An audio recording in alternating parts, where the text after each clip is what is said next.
সাবেক প্রধানমন্ত্রী ও বিএনপির চেয়ারপারসন বেগম খালেদা জিয়ার মৃত্যুতে গভীর শোক ও দুঃখ প্রকাশ করেছে চট্টগ্রাম মহানগর বিএনপির নেতৃবৃন্দ। যারা আজকে হাত তুলেছেন, আল্লাহ প্রত্যেকের দোকানে হাতের ফরিয়া। চট্টগ্রাম মহানগর বিএনপির উদ্যোগে নগরীর নসিমন ভবন কার্যালয়ে সকাল থেকেই খতমে কুরআন, দোয়া ও মোনাজাত অনুষ্ঠিত হয়।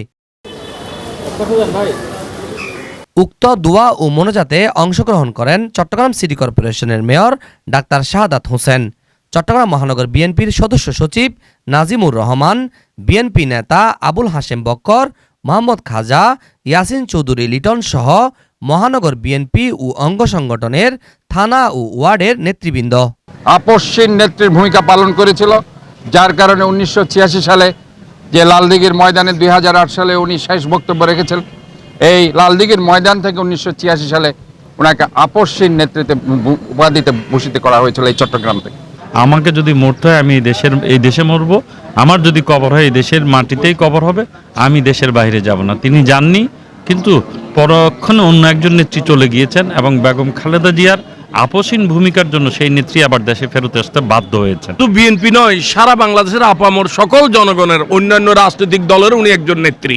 সেই ক্ষেত্রে দেখবেন তো উনি তো নাই, ওনার স্মৃতি এটা ভোলার মতো নয় এবং বলা যাবে না।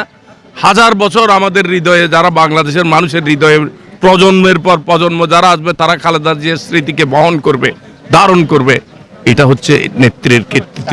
সরকারের কোনো কিছুতে পাদে পা না দিয়ে, কোনো আপোষ না করে, আপোষহীনভাবে তিনি তার জীবন উৎসর্গ করে, তার সন্তানের মায়া ত্যাগ করে তিনি দেশের জন্য, দেশের গণতন্ত্রের জন্য তার জীবন উৎসর্গ করেছেন। আমরা মনে করি আগামী হাজার বছর পর্যন্ত এই দেশের জনগণ দেশনেত্রী বেগম খালেদা জিয়াকে মনে রাখবে গণতন্ত্রের তার অবদানের জন্য।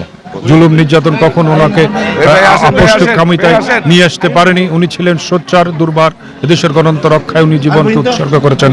আমরা মহান রাব্বুল আলমীর কাছে ওনার রুহের মাগফিরাত কামনা করছি। মহান রাব্বুল আলমীর জান্নাতের সর্বোচ্চ আসন তাকে আসীন করুক, আমরা এই কামনা করছি। এই সময় চট্টগ্রাম মহানগর বিএনপির পক্ষ থেকে বেগম খালেদা জিয়ার মাগফিরাত কামনায় দেশবাসীর কাছে দোয়া চাওয়া হয়। মোহাম্মদ রবিল হোসেন, 24 টিভি, চট্টগ্রাম।